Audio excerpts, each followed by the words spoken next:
นี่กูยนต์กัดเมาอะมาไง6 คันเนี่ย6 คันเนี่ย6 คันตอกเนี่ยมาไงกัดประมุยกูยนต์เนี่ยประมุยกูยนต์นั่นไอ้กูซีนั่นช่วยแต่ยมตัวเมียกำลังนะให้ตัวยมเมียเนี่ยนะให้ตัดเอาโมเราขอบสมไตรกี้อ้อยตัวหอบให้เนาะเขามีข้อเตียท่าสตะยมเมียนแบบปนและปนเกิดเมียนไตรเมียนอ้อยนายในจะแต่งใจตัวผมก็มันไม่รู้จะพูดยังไงนะครับทุกศาสนาทุกลายทุกรัฐใจแดนยมันเลยยมันลายยมันเชถ้าสลามลิกงถ้าเวียดนามถ้าไทยแลนด์ถ้าทั่วโลกที่ผมเรียนมาเนี่ยที่ผมเรียนมานานแล้วหลายปีแล้วลูกนู่นน่ะลูกผมลูกคนโตเมียที่2นั่นน่ะถ้าเมียแรกก็มันโตเป็นนมเป็นมีแฟนแล้วลูกผมเมียที่2นั้นมันได้บวชพระเป็นเนนแล้วผมเลยไม่รู้จะพูดยังไงผมทั่วโลกแต่แล้วดูประเทศอเมริกโดนัลด์ทรัมป์ที่ผมพูดเมื่อคืนนี้ผมบอกให้หลักทุกคนแล้วถ้าประเทศไหนไม่มีจนมากแล้วก็มันเขาไม่มีอะไรกินผมได้ดูได้เห็นแล้วนะทั่วโลกผมให้ออกเงินผลิตเงินเจงผลิตลุยเจงโม50%ตรอมาชนะขนมใบชนะ5 ชนะจ้ะตรอผลิตลุยประมาณ100%มา5 เลียนตัว500 เลียนยำอ้อยผลิต250 เลียนเปียกกระดาษตัวเปียกกระดาษโยมโมช่วยกรุบประเทศสลามลิกงเดียเกรจึงบ่เปิดกรุบประเทศใดแต่ประเทศน้ำเมียนยังเคยเมียนอ้อยโฮบเตเคยเตี้ยเมียนโนเดให้น้องช่วยบางกามากับปรีนะประเทศขแม่ยมอัตโนมัติเบอร์ท่าขยมมันอ้อยใส่ขยมเตมันท่าก่อเหาะยมผมเวลยมอ้อยเบอร์ถ้าเข้าผลิตยาบ้าเข้าผลิตเครื่องเงียนคือประเทศกรุบประเทศมีสิทธิ์หมดจับเขาได้นะเรื่องเครื่องเงียนให้ยมส้มใหญ่ถ่ายมสลายออดยมสลายนี่แหละคนขี้ยาจุดทำเบอร์ที่นี่เองมันนี่เต้โดยแต่ที่นี่เองเจนเธอเจนเนี่ยโดยเจนเนี่ยนี่บางคนออกเนี่ยยมนะโดยว่าพวกนี้ผลิตนมผลิตตะโกรยผลิตอ้อยเกี่ยจะเนี่ยนี่ดังอ้อยยังได้ทำปูอ้อยก็เนี่ยจะหอบตัวก็หอบตัวกับเมียนอย่างงี้ก็หอบใบยังกลมเธอตัวไทยยังกลมผลิตตัวไทยอันนี้อัตโนมัติจับไม่เว้นฆ่าแม่งทิ้งเลยทำนี้ยิงทิ้งกรุบปฏิแล้วเตี้ยมอะไรมีสิทธิ์ที่ลายเซ็นผมสีแดงชื่อจุ่มแหละผมข้อยึดทหารอะไรเนี่ยอยากถ้าไม่ข้างสั่งของผมไม่อยากไปผมบอกตรงๆอย่าทำอะไรเตะกระตกผมสั่งให้มานี้ไม่ไรไม่ยอมมาสักทีเป็นไม้ปีแล้วผู้ที่ผมเล่นมาเนี่ยนะพอแม่ทั่วโลกเหล็กพวกทุกศาสนาสลามลิกุงมิลิกุกจอนนี่นี่ผมจะแอดไหมผมจะแอดมันเต้นให้กีมึงเงี้ยไปทำลายยมก็โดยไปทำลายบางปนออกเนี่ยเด้ยมเล่นกิสไลเล่นบีรัมไตรเล่นดูซับยมก็เล่นโดยได้ยมดะตามหน้าจอนี่ยมบันดาเต้ยมดะทุกคนยมจ้ะได้ดูยมบันตะเสียดโอ้ยเต้ยมไปเขียนไม่อะไรแล้วนะพอแม่ทั่วโลกผมอัตโนมัติตราจุดจุ่มจุดจอนนะอุ่นนะเล็บอยู่ของแม่กรุบเตยสมฤทธิ์ไอสเปีย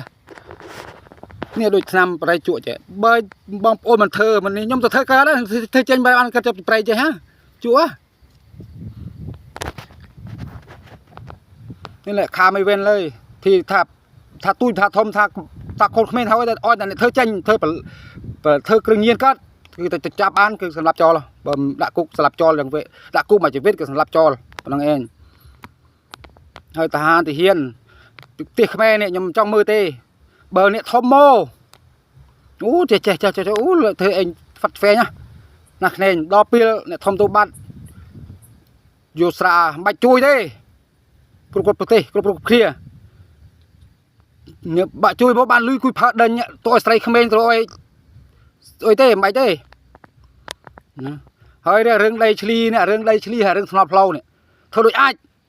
กระชีมาโต้กับโลกอะไรอัดแจ้มือเตะขี้จิตค้างเลยผู้ไอ้cáiใบเตะขี้จิตค้างจะจับต้องจะกระสู้กันรามาเตอเองแม่อเมริกาสู้บินจะเรียบครูโยทมอกันเตะจัดมอกันเตะยังโยตุบายตัวเรียบตัวโรยก็โยกสู้ตัวปันชีโรยแบบนี้ตัวโยลุยตัวรัดเตะมันดังจ่อเลยบุกกระโจนมันดังไง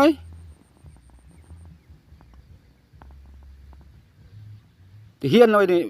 ใบจุยเด้บ้านลุยบางกลางมันกุยจวลแก้วอันมันมาจำนี่เด้แล้วเนี่ยไอ้พนมรองแรเนี่ยย้อมเนี่ยจะจำกุลละนุกันดาพนมอ่ะกุลละก็ย้อมปนมุนโมงอ่ะก่อนปนนี่เนี่ยชุ่มกระสอดนะย้อมซื้อจะจำเฮ้ยกุลละนุพนมรองแรแต่ก็นุกรมเชิงพนมบาดานุเชิงพนมไม่ได้นุกเลยกันดาพนมมันย้อมจะจำเตือนเด็กเตือนมั้งเล็บยูนะพ่อแม่แล้วเรื่องดินเนี่ยไอ้ดินยำส้มซั่วๆเนี่ยได้อย่าลัดอะไรเนี่ยพ้นคลองอย่าลัดเนี่ยเขามีลูกไหมถ้าเขามีลูกถ้าเขาได้พัวคนกัมพูชาถ้าได้พัวกัมพูชามีลูกมีอะไรเนี่ยไปเอาข้องเขาไม่ได้เขามีส่วนแล้วลูกเขาเนี่ยคนได้พูดตรงๆถ้าเขาไม่มีลูกไม่มีเมียไม่มีพัวเอาได้ไม่มีสิทธิ์ประเทศใครประเทศมันแล้วถ้ารักกับการรักช่วยกันอะไรประมาณนี้มันไม่ใช่เห็นแต่ตัวเห็นแต่อะไรมันไม่ใช่นะผมไม่เอาผมแลไม่ใช่ผมอยู่ข้างอย่างข้างกัมพูชาอยู่กลางไทยอยู่กลางอเมริกาอะไรเงี้ยผมไม่ได้อยู่ข้างใครผมอยู่กลางผมรักทุกคนรักเสมอจุ่มเนี่ยพูดตรงด้านโปรเมียนไอ้เก๋ยมด้านโปรเมียนมันแล้วก็นายค่าทำด้านโปรเมียนแล้วก็เงินเดือนก็ผมพูดตรงๆเงี้ยมันไม่เห็นอะไรเลย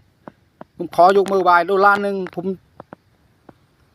เอาสดเอาถึงมือผมเคยพูดแล้วนะพ่อแม่เล็บอยู่ตรมัดถ้าคบกับผมแล้วถ้าเขาจุ่มปีนู่นมีนู่นมีนี่มีอะไรมีกับพันนะครับอะไรเนี่ยจับถ้าฆ่าจับติดคุกตลอดชีวิตแล้วก็ถ้าฆ่าได้ก็ฆ่าไปทิ้งไปผมไม่เอาไม่เว้นแล้วก็เขาก็มันก็ผมก็ไม่เอาต่อไปนะพ่อแม่แล้วบองปูตีนเล็บอยู่แล้วที่ผมเอาไอ้ศาสนาสู้มาเนี่ยผมศาสนาสู้ในไปมีชู้ไม่มีอะไรแล้วไปเอาคนนี้คนนู้นไปทำอะไรคนนี้คนนู้นมันไม่ใช่เอาศาสนาไปทำมั่วซั่วอย่างนั้นมันได้มันผมก็ต้องเอากลับมาขโมยก็ขโมยเขาว่าผมโจรก็ผมยอมรับถ้าผมโจรผมหลักเนี่ยผมต้องเอากลับมามันไม่ใช่ไปอยู่คนบออย่างนั้นต้องเอาคนซื่อสัตย์แล้วเขาพูดคำใดคำนั้นแล้วหลักก็หลักจริงถ้ามีคนอื่นก็มีจริงอันนี้ไม่ใช่ตอแหลอย่างนั้นมันไม่ใช่ศาสนาไปอยู่คนแบบนั้นเสียหมดเล็บยูนาบอมปูตีนอยู่ผมหลักพี่จริงๆถ้าครบโดนัลด์ทรัมป์ผมไม่สต็อปยุดผมเนี่ยคนเต็มใจผมบอกไปก่อนใครหัวเราะผมไม่สนผมพูดอย่างนี้คำนี้คำเดียวผมสั่งให้การมาทำมาได้ก็มาทำถ้าคนในประเทศในเพจบินแพงทิ้งเลยเบิร์ดทิ้งไม่ใช่ประเทศอเมริกาอย่างเงี้ยถ้าโอ้ไปเก่งอย่างเงี้ยทำเพจตัวเองทำเพจทำอะไรถ้าเข้ามาทำไม่ได้จับมือกัน4-5ประเทศยังทำมันเบิร์ดทิ้งเลยพูดตรงๆอย่างเงี้ยผมไม่อยู่ข้างใครผมพูดจริงเดี๋ยวฟังใน Facebook ผมมีเขียนแท้จุ่มแค่นั้นจุ่มทั่วโลกบายแม่แล้วอยู่